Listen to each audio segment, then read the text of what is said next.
I think is ridiculous to baptize a baby. I'm calling out the Catholic Church. And the reason why is You don't because have the free will and the intentionalized choice at that age to make the decision of baptism. one of the things that I love about the Igbo language, which is the tribe from Nigeria I'm from, is what they call the devil, Ekwensu. And God is called Chineke, which Chineke implies God who creates everything. So everything that exists comes from God. But the word for the devil is Ekwensu, which means it begins once you believe.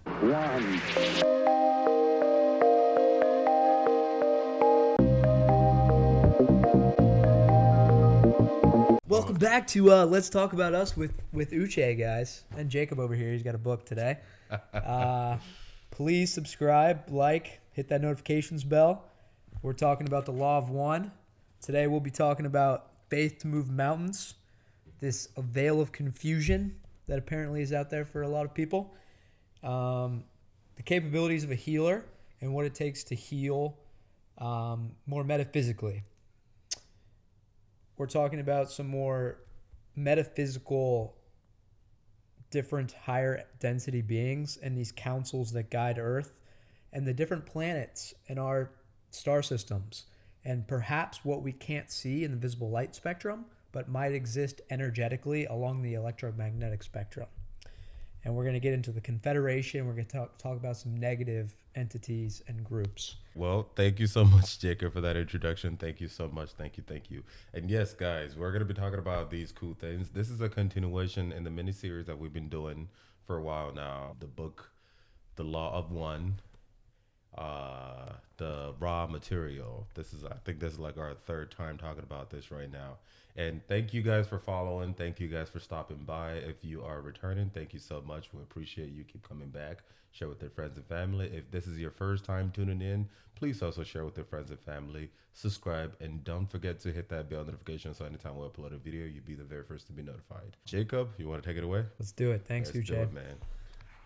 Okay, so we're hopping on in here around page 79. The Law of One. The Law of One, to restate, is the concept that we are all one. There is a pervading energy throughout this whole existence that connects each and every one of us, and we are all a part of it. And I am you, you are me, we are we, I am. So essentially, this material was channeled through a higher density organism, social memory complex, through this group, and they asked some questions and wrote some stuff down. So the questions we're going to be talking about today start off with the faith to move a mountain. Uche, Faith to move a mountain. tell me, is there something in the Bible relating to faith to move a mountain? Yeah, I think there's a Bible passage. I'm gonna try to find it. That said, if you have a faith of a mustard seed, you can move a mountain. And I've never thought about that literally. I think there's more so like a metaphysical background to that. Does that make sense? But it definitely is in the Bible. And I want to hear what Ra has to say about that, though. Yeah. So the questioners are talking about the pyramids here in Egypt, how they were formed, right? Okay. And the questioner asked, how were the blocks moved to form the pyramids? Oh, I see. I've read that part. A historical question a lot of researchers have asked, and we just don't know the answer to, right? So here's Ra's explanation. I am Ra. Picture the activity within all that is created. The energy is, though finite, quite large compared to the understanding distortion by your peoples. This energy is intelligent. It's hierarchical. Much as your mind-body-spirit complex dwells within a hierarchy of vehicles and retains, therefore, the shell or shape or field and the intelligence of each ascending intelligent or balanced body, so does each atom of such a material as rock. When one can speak to that intelligence, the finite energy of the physical or chemical rock body is put into contact with that infinite power which is resident in the more well-tuned bodies, be they human or rock. When this connection is made, a request must be given. The intelligence of infinite rockness communicates to its physical vehicle, and that splitting and moving which is desired is then carried out through the displacement of the energy field of rockness from infinity to a dimension which we may conveniently call simply infinity. So from infinity to infinity. In this way, that which is required is accomplished due to a cooperation of the infinite understanding of the Creator indwelling in the living rock. This, of course, the mechanism by which many things are accomplished, which are not subject to your present means of physical analysis of action at a distance. Pretty much like this is possible with infinity, getting to that connection if you can speak to it, but most people like don't know how to do that, obviously, or we would be over here using telepathy to move fucking rocks. Yeah, so my understanding of that part when I read it myself was if you're able to speak the same language, because all of us, we are one, we're joined by something. If you're able to connect to it at that branch where we all connect, you can speak to anything. Um, the way I've always described humans exist in mind, body, and soul. So it's spirit, the mind, and then the body. So the spirit is the infinite energy, which is God, and that God is the infinite energy that courses through everything physical, like plants, humans, animals, rocks, and so on and so forth, right? That spirit, it's infinite. It has infinite power. And then you have the mind. The infinite power sends out signal. It's the transmitter, right? The mind is a receiver, and then the body is what acts out physically, right? So if you're able to connect with the mind, your mind, to the mind of everything natural, you can actually connect with the flow of the spirit, and you will be able to speak its language on a spiritual level, and you can communicate with it, if that makes sense. So that's when the impossible starts to look possible because you're able to communicate with it in a language, a metaphysical language. Does that make sense? And if you're able to tap into that, you can communicate to literally anything. So that's what my understanding of that. Yes, and that's what the questioner says. Um, he's reminded of the statement that if you have faith to move a mountain, the mountain would move. Is this correct? Ra. I'm Ra. The vibration distortion of sound faith is perhaps one of the stumbling blocks between those of what we may call the infinite path and those of the finite of proving or understanding. You are precisely correct in your understanding of the congruency of faith and intelligent infinity. However, one is a spiritual term, the other more acceptable perhaps to the conceptual framework distortions of those who seek with measure and pen. Questioner. So if someone is totally informed with respect to the law of one and lives the law of one, such things as the building of the pyramids by direct mental effort would be commonplace. Is this what I understand? I'm Ra. You are incorrect in that there is a distinction between the individual power through the law of one and the combined or societal memory complex mind, body, spirit understanding of the law of one. In the first case, only the one individual, purified of all flaws, could move a mountain. In the case of mass understanding of unity, each individual may contain an acceptable amount of distortion, and yet the mass mind could move mountains. The progress is normally from the understanding which you now seek to a dimension of understanding which is governed by the laws of love and which seeks the laws of light. Those who are vibrating with the law of light seek the law of one. Those who vibrate with the law of one seek the law of foreverness. We cannot say what is beyond this dissolution of the unified self with all that there is, for we still seek to become all that there is, and still are we Ra. Thus our paths go onward. I don't completely understand that, to be honest. That's like a lot there. But I think Jesus talks about this too, right? In the Bible, it's like if you have enough faith as a mustard seed to move a mountain, it's possible. And then that makes me think from like an analytical mindset, like what is pen to paper happening there at that time? It's confusing. It seems outlandish even. I do understand the whole if you have faith, you can move mountain. I've never thought of it from a literal perspective, but if you do, I feel like humans are so incredibly awesome in the sense that we can do so much. There's so much that we can achieve, so much if we tap into our infinite source of power, because our source of power is infinite. But unfortunately, because of the indoctrination into the mediocrity of life that we live in, a lot of that has been numbed down. A lot of people are not living up to their fullest potential. Imagine if literally every single human being on this planet is being incentivized to be themselves, but not just be yourself, but like maximize your purpose in this life.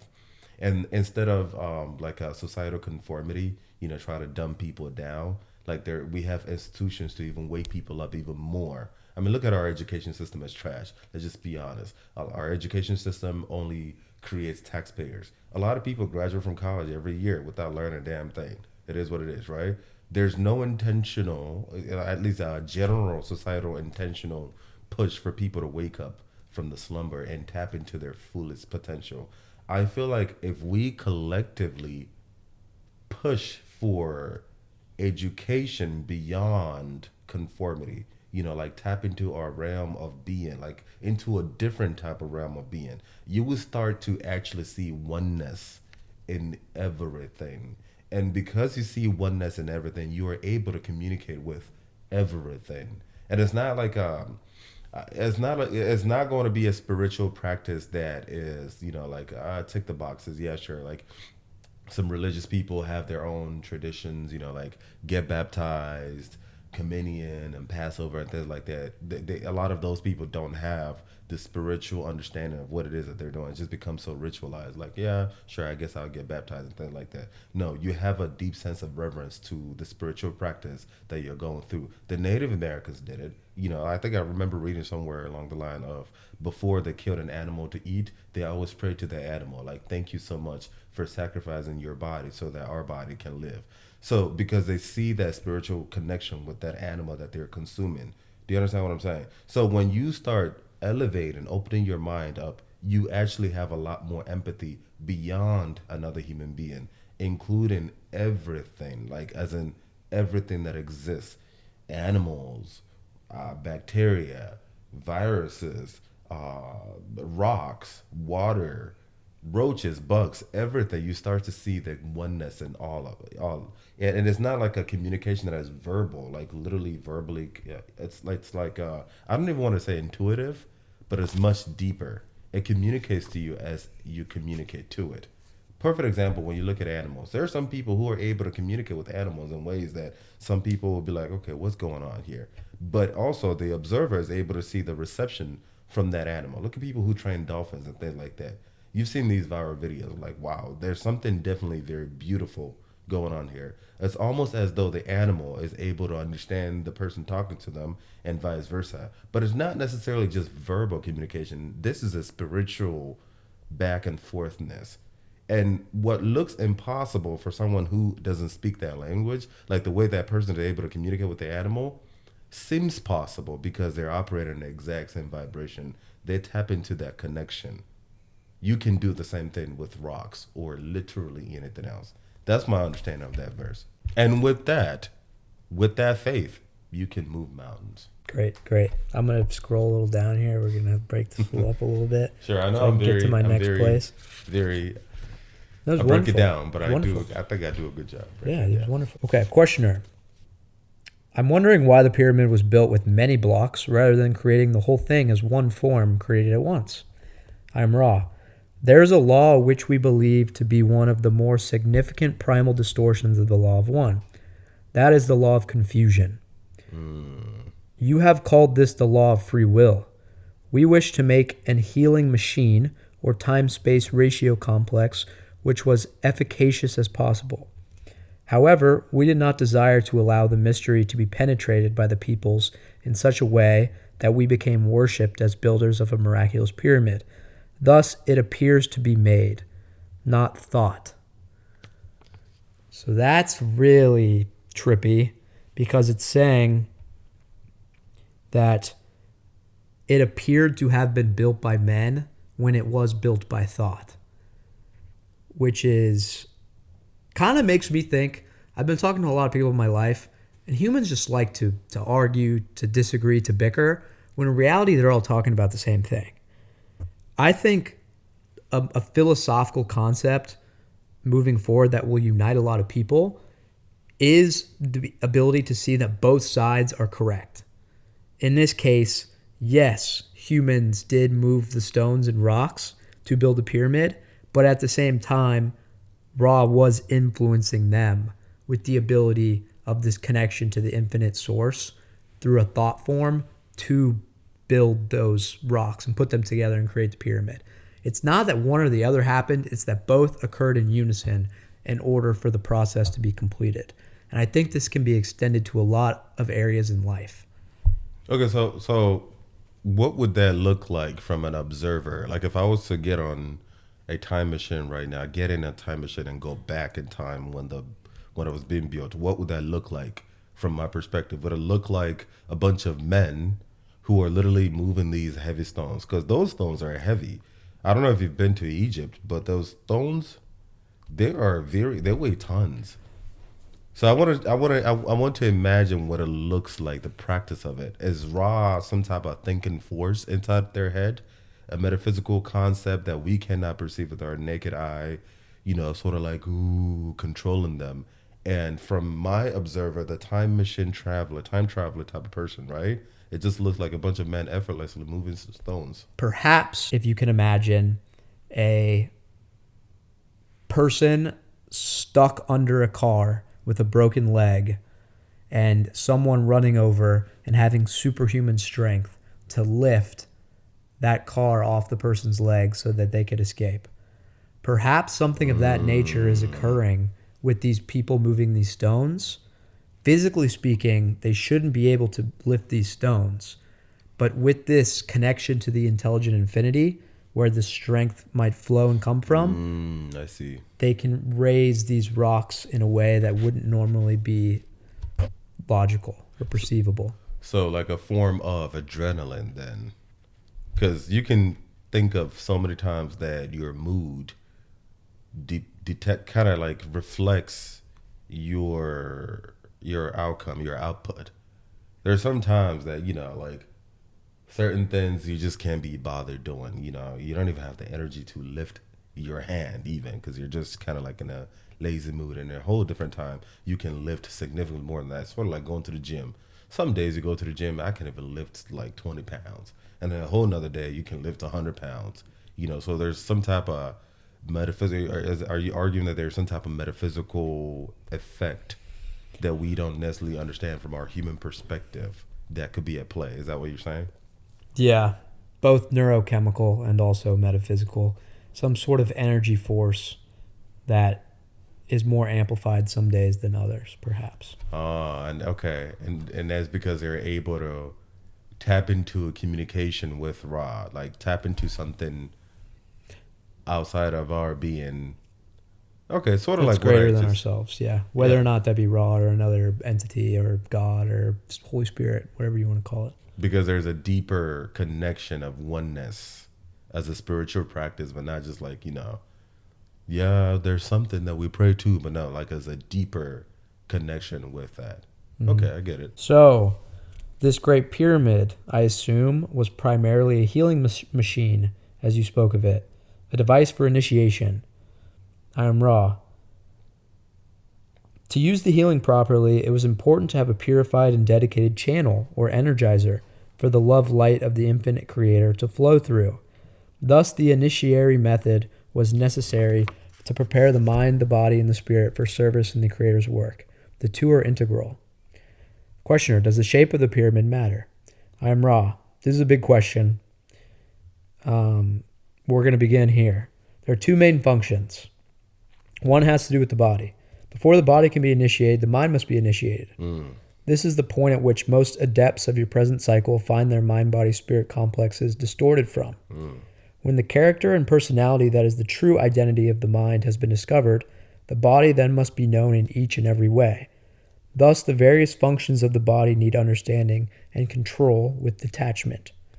The first use of the pyramid, then, is the going down into the pyramid for purposes of deprivation of sensory input, so that the body may, in a sense, be dead and another life begin. Do you have any more questions for us? That kind of reminds me, Uche, Joe Rogan has a sensory deprivation tank in his backyard. It's like a salt bath that you get in. It's completely dark. You lay there, and it kind of feels like you're floating, like you're in another world, like your energy body is detached from your physical body. And that's, I guess, sort of what Ra is pointing out here, is what the pyramid used to be used for as the first part of the healing process. To sort of give your spirit a separation from the body so that the body can be thought of with the mind as something anew. Tell me what you think about this, like what we just talked about, if you have anything to Yeah. say.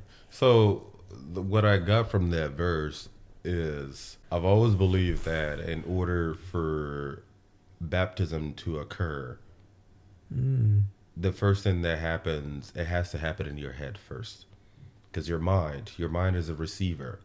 The physical act of baptism doesn't matter if it's you dip it in the water at some church or in the backyard of Seth Rogen, whatever his name is. That is just symbolism, okay?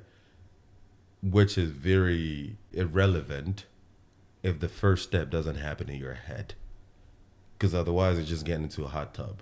That's basically what it is, right? But your mind has to be attuned. Again, the mind is a receiver, right? It's sort of like looking at a baby. When you look at a baby, babies look surprised when they're not crying. They look surprised, because it's sort of like they're taking in every information. Usually they're looking for their moms, like, where are you? So everything is just brand new to them. I don't know where they came from, but they're here and they're trying to take in as much information as possible. Their very being as being alive is being received, like, by their body, by something greater than them. But unfortunately, as a baby grows, the baby becomes indoctrinated into the malarkey that we perpetuate, like right now. There's all kinds of confusion. The baby learns hatred, jealousy, racism, sexism, homophobia, and so on and so forth. And then as a result, that their mind is not as in tune, like tuned to receive clarity from the spirit that the child was born into, the perfect clarity the kid was born into. So this baptism, whether it's being the baptism through the Egyptian pyramids or in the backyard of Seth Rogen or in some church, right? In order for you to actually maximize on the act of that baptism, you have to attune your mind first. Realize, hey, yo, I'm actually lost. Not necessarily my fault, but I'm lost into the world of lost. There's a lot of indoctrination into nonsense in this world. And as a result, my fine tuning in my mind, as in my receiver, has been off because of the trauma that I had as a child, my parents' abuse, or whatever it is that I've been through in life. As the racist world I live in, the homophobic world I live in, I've learned so much hatred that I've lost mind. I've lost my mind from what is meant to be, right? If you attune your mind and realize, yep, there's something that's lost, and I want to, get back to that tune in so I can be one with the infinite spirit that flows through my mind, then you can proceed into the physical of it to be born again.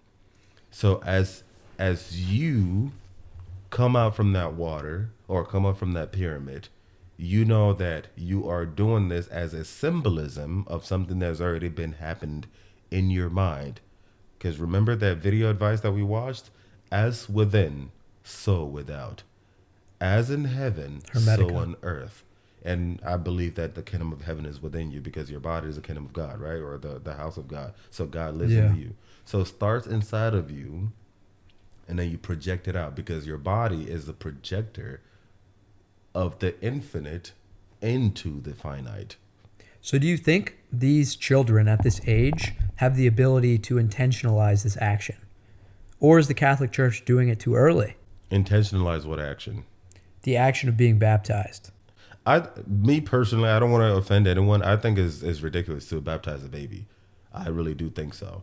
I'm calling out the Catholic Church. And the reason why is You don't because have the free will and the intentionalized choice at that age to make the decision of baptism. well, yeah, that's partly the reason why. But a lot of Christians believe that people are born with sin. I disagree. I think people are born perfect, but born into sin, and because they're being indoctrinated into sin. And my argument for that is because God is perfect. God is the perfect creator, the epitome of perfection. And God can only produce perfection. So the fact that you exist means that you exist perfectly into an imperfect world. Perhaps your purpose in this life is to help create a more perfect life. But unfortunately, or create a more perfect world. But unfortunately, the perversion in the world seeks to trick you and indoctrinate you into that mess, that perversion in the world, that you've become lost. This is why Jesus said, you're a lost sheep, come back home, if that makes sense. So I think that the reason why people, especially the Catholic Church, I think they're the only ones who do this, they baptize children, is because they believe that children are born with sin and they want to baptize them to purify them. That's one reason why I Original disagree. sin. Yes, that's what we were taught I don't growing agree up. with the original sin. Yeah. That's one reason why I don't agree with it. The second reason why I don't agree with it is because you cannot make the choice. Spirituality is a very individual thing. You have to initiate salvation. You have to be like, yo, I messed up. I want to change, because only you can save yourself. And a baby does not have that ability to do that, to No make one that else conscious is going to decision. save you. You're the only one that can save yourself. Exactly. So, Uche, how would you describe sin energetically? How would I describe sin energetically? What do you mean? We come perfect into this world, and then sin, because everything is light, right? Everything is energy, everything is vibration and frequency. So what is sin in terms of this energy, frequency, and vibration, and how it affects babies? Okay, so for me, I'm still learning about this, but I am under the belief and understanding that there is a perverse energy that exists. I don't know what this energy is. Not sure what it is. It could be a metaphysical entity. But I do know that the Bible talks about it as the devil or Lucifer or Satan or whatever it is. But I do know that it's very much alive in this universe. It's not going anywhere. However, I also do believe that it is underneath us. Like, we have power over it. And I feel like because it is a king of this earth or this universe, because if you go to the end of the galaxy, it's still there with you, right? Um, it seeks to corrupt everything that comes from God. As you are born into this world, you are born into its territory. And it knows that you have power over it, right? But it seeks to corrupt you to believe otherwise.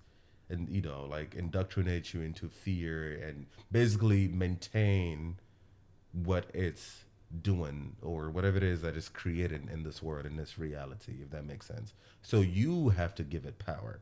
You have to allow it to get into you, but it's still there. The Bible talks about that, like, do not be afraid because I'll call you forth or something like. I don't remember exactly what Bible verse that is, but, like, don't be afraid. I've given you dominion into over everything that is on earth. I've called you forth and things like that, because he that is in you is greater than he that is in the world, and things, something like that. But it's trying to tell you otherwise. So this is why it tries to attack you at your weakest moment. And for most people, if not everyone, your weakest moment is when you're a baby, when you're a child. So from the second that you were born, that attempt for perversion begins.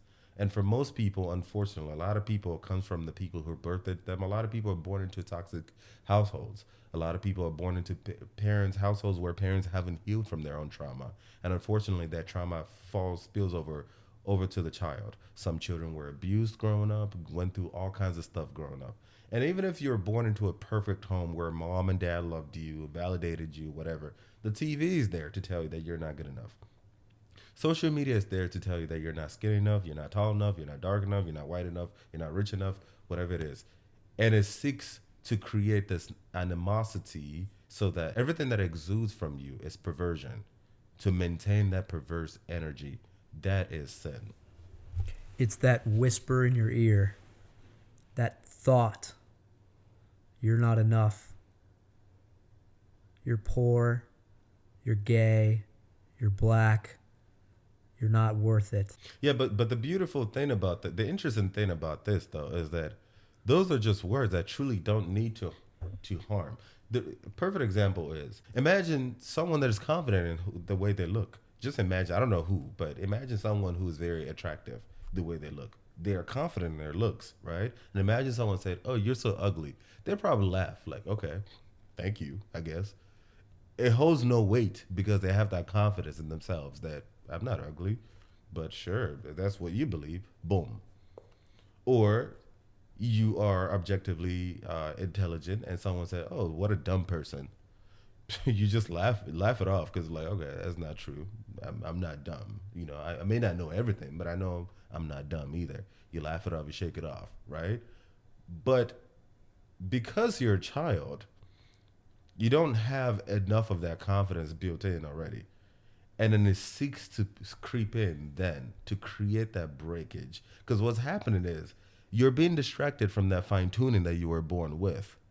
Imagine a child, a 5 year old, and your parent is telling you, oh, you ugly bitch, or whatever it is, calling you dumb. So dumb. You can't do anything right. Can't you be more like your brother? Can't you be more like your sister? That parent is untuning that child, and that child is going to grow up with that brokenness, and they will perpetuate the sin moving forward. Now imagine a child that was born to a parent who tells her, you are wanted. You are wanted. You are beautiful. Don't let anyone stop you. Doesn't matter if you're black or white. Doesn't matter if you're a man or a woman. Doesn't matter. You're beautiful. Just know that God did not make it a mistake. Like, matter of fact, thank you for choosing me to be your father. Thank you for choosing me to be your mother. You grow that kid's confidence. They grow up when some kid at recess calls them stupid. Like, my mom said I'm not stupid. Maybe you have problems. That confidence, that word becomes so silly. The kid, even without even understanding what's happening from a spiritual level, understands that that doesn't have any power over me. So you see how that negative energy was just boom, you have power over it. But we've been indoctrinated to think otherwise.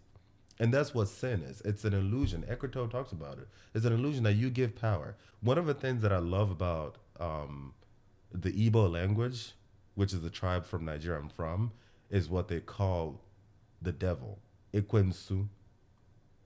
And God is called Chineke, which Chineke implies it's a run-on statement. It doesn't. It's a run-on statement that implies God who creates. Right? It just stops right there. It doesn't say specifically God who creates people. God who. It just stops God who creates. So it is implied God who creates everything. So everything that exists comes from God. But the word for the devil is ekwensu, which means it begins once you believe. Mm. So you see the difference. It doesn't exist It if you doesn't don't exist. believe. So there's God, Chineke, who creates, and everything that it exists. There's the power of faith on the opposite end of the spectrum. Well, what do you mean? If you believe in the negativity, if you subscribe to the theory that life is meaningless, your world sucks, you suffer all the time, you're depressed, you're never going to get out of it, you're giving power to that. Yes, and that's part of that indoctrination to get you to give power to it because it comes to you when you're much more weak and feeble, right? But again, going back to what I'm explaining, right? God, the creator, Chineke, everything that exists is beneath it. So you are a product of God, everything that exists, right? And then here is you underneath God, right? Because you're a product of God. Ikwe, Yesu, once you believe, it begins. It means that it's beneath you. You have to give it power. Without you giving it power, it's an illusion, doesn't exist. I'm like, you're just moving forward. You bring in something that doesn't exist into reality. And it knows you well enough when you're weak, when you're young, that it tries to creep in when you're weak to corrupt you into believing that it is above you when in reality it's not, right? But even at that, do not be afraid because his divine power has given you everything you need to overcome that. Like your life is so perfectly fine tuned that you are equipped with the right armor to overcome it when time comes.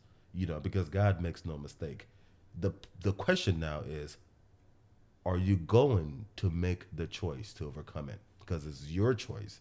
You're the person who gives it power. You're the person who can cut off that power.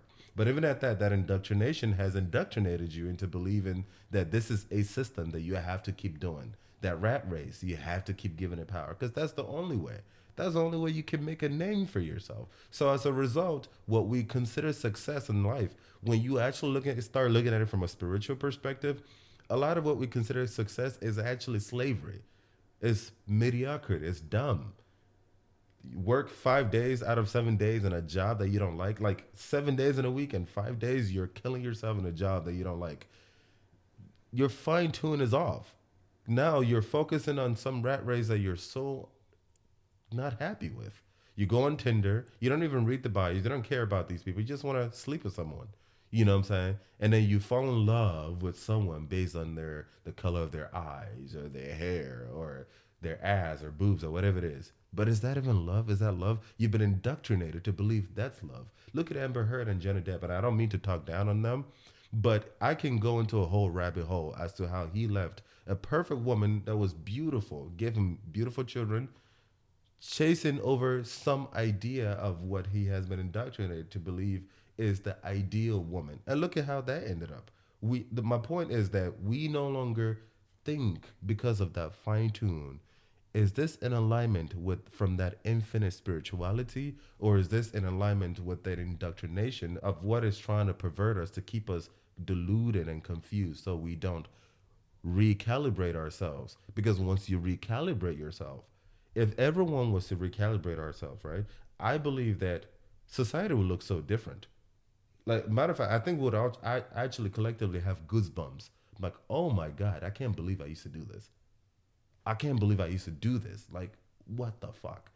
I can't believe I was gonna die doing this, working here, married to this person, doing all of this stuff that we have been deceived to believe is success. This is laughable mediocrity, the epitome of mediocrity. I think this is what will happen once we start coming back fine tuned. Okay. This is kind of a complex. This is the second part to why the pyramids have like healing properties. Questioner, does the shape of the pyramid have an effect upon the initiation? I am Ra. If you will picture with me the side of the so-called pyramid shape and mentally imagine this triangle cut into 4 equal triangles, you will find the intersection of the triangle, which is at the first level on each of the 4 sides, forms a diamond in a plane, which is a horizontal plane. The middle of this plane is the appropriate place for the intersection of the energies streaming from the infinite dimensions and the mind-body-spirit complexes of various interwoven energy fields. Thus, it was designed that the one to be initiated would, by mind, be able to perceive and then channel this, shall we say, gateway to intelligent infinity.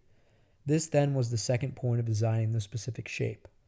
So the 2 reasons for the pyramid being designed in a specific way were, 1, to have this place of intersection, this energy funneling of infinite dimensions connected to the intelligent infinity, and 2, the process of sensory deprivation and putting themselves in that baptismal intentional state of being able to be healed from the mind so that the body can follow. And how's the mind healing? How does it? What does it talk about? How that process is? I think there's like a trick, right? Remember cancer patients, whether or not they think they will be healed versus whether or not they don't think they'll be healed. It's this placebo effect of positivity or negativity that affects the overall health outcome. So the way I see it is when you go into this structure, this sacred structure designed in this way to heal, and you're with someone else that's there to help you heal, you are being intentional and very receptive of the environment you're going in order to prepare your mind so that your body may be healed.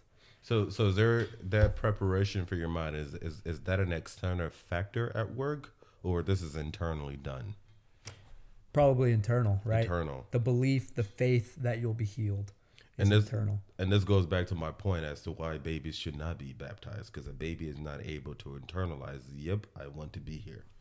I think you have to be willing to undergo that. It's not a situation of like, ugh, I guess I have to baptize because my mom said I have to baptize. Here we go. Or I guess I should get baptized and get to dip into a pool. Nice. It'd be nice to get into a pool. It's hot as hell, right? It should be a situation where, dude, oh my God, I have tapped into something deeper. I want to keep this. And I want this baptism to be a symbolism of a new beginning. Questioner, would it be possible to build a pyramid and properly align it and use it today from the materials we have available? I'm Raw. It's quite possible for you to build one. with the ratios of time-space complexes. However, the use for the structure of initiation and healing depends completely upon the inner disciplines of the channels attempting such work. Questioner: are there individuals incarnate upon this planet today who would have the inner disciplines to heal? Or is there no one available to us? I'm Ra. There are people, as you call them, who are able to take this calling at this nexus. However, we wish to point out once again that these times of the pyramids, as you would call it, is past. It is indeed a timeless structure. However, the streamings from the universe were, at the time we attempted to aid this planet, those which required a certain understanding of purity. This understanding has, as the streamings revolved and all things evolve, changed to a more enlightened view of purity.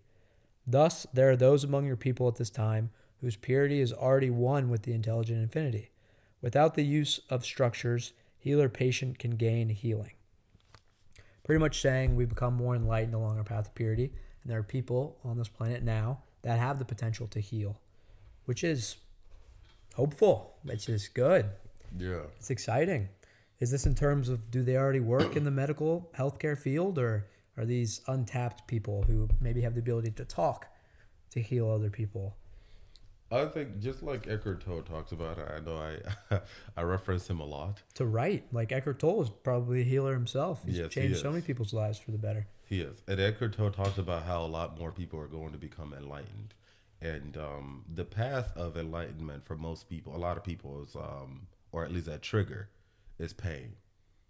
And Eckhart Tolle, his trigger was pain. Mine was also pain. A lot of people is pain. I could even argue that Jesus's is pain. I do believe that a lot of Jesus's childhood is very hidden in the Bible and would show light as to why he is human. But that's a whole nother conversation. But yeah, pain. A lot more people are feeling significantly more pain than ever, and that pain can be crippling to the point of, dude, you might want to surrender now. It's okay. Surrender. Just surrender. Don't fight it. Because when you keep fighting it, keep fighting it, keep fighting it, you exert so much energy. Just take a chill pill. And then when you do that, something recalibrates, like a factory reset in your head. You're like, you know what, man? I'm going to just do something different because I'm done. Alternatively, I'll just keep going back to the same mess and just spreading myself thin. I'm just done. I'm tired. And with that comes enlightenment. And Eckhart Tolle talks about how women are more likely to be enlightened than men because women feel more pain, especially because of that collective feminine pain that men don't necessarily feel, female pain that men don't feel, if that makes sense. So a lot more people are becoming enlightened. They may not necessarily be able to articulate it as enlightenment, but if you're around those people can truly heal without even realizing that they are. And I think this is happening all around the world. You can hear stories about people who have survived abuse, trauma, divorce, people who used to live entirely different lives. You know, people who LGBTQ people who were married to someone and then they came out of a closet and they're like, you know, I'm not going to do this anymore. Like their entire being has been completely shifted. That is the awakening. Now, you don't need a form of baptism, physical baptism. You don't need a pyramid in order for you to just switch. You just answered like the next part that they were talking about. Look at that serendipitous moment. Like who can heal, right? There are two kinds that can heal. Someone who's distorted towards the law of one, but also those who don't even know. They're blind to that, their inner knowingness of the connectedness of it, and they can heal just by, being around these people, like you mentioned. So I find that. And I believe that's what Jesus did. I don't think the miracles that Jesus performed is as theatrical as most Christians make it seem, like he's some magician. I just believe that you have the ability to heal. Of course, Jesus is probably one of the only people who has maintained that balance and vibration more than everyone else. And with that comes with a whole ability to tap into the infinite. And if you're able to tap into the infinite, a whole lot more infinite power flows through you, and you can heal significantly more.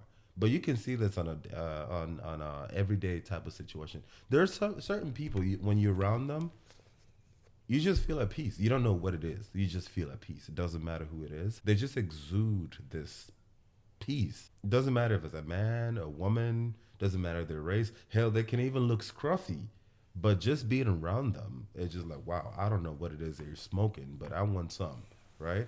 Conversely, you have someone else that every time you're around them, you don't know what it is. It's just like, ugh, I don't know, man. I just don't feel right. And it's not because you're scared of them or intimidated by them or whatever it is, but it's just their energy is like, you just feel hot. As soon as they walk in the room, they're just like, something in the milk ain't right. It's all about that energy. Do you understand what I'm saying? So I believe this is what miracle is. This is what certain therapists have. You know, some the people who are actually called into this world to be therapists. They have that natural ability to exude that. I've had conversations with people, like I've hung out with people, and they leave me being like, "Yo, man, I really genuinely enjoyed talking to you. I feel significantly better. Like, yo, I need more people like you. And that is a form of healing. I didn't say anything to me consciously intelligent. Like it wasn't like I was intentionally trying to come off as a healer or whatever it is, but them just sharing with me and me sharing with them, like connecting with them one on one. That is a form of healing. There's a form of healing happening right now. You and I were in tune right now. You're healing bits of me and I'm healing bits of you. I don't have a PhD in healing. You don't have a PhD in healing, but we're able to heal each other. Like I'm able to leave this place knowing I know someone like you that I genuinely love and genuinely appreciate. And I know for sure, deep in my heart, this had no cap, and vice versa. You understand? It's a deep sense of connection, deep sense of communication. You can be in New Zealand tomorrow. You remember Uche? Uche got me, man. Like for sure, Uche got me. Healing instantly. The amount of anxiety that you could have if you didn't have that kind of connection with another human being, healed, gone. And there are millions, if not billions, of people who don't even have what you and I have right now. And these people have thousands of followers on Instagram, thousands of likes, popular, have so many friends, have so many brunches every Sunday or whatever it is, but their relationship is so empty. There's no opportunity for them to heal. They're not able to be in tune like we are right now. That is healing. And of course, when you're closer to that balance and vibration like Jesus, you're able to exude a lot more healing. It's very well said.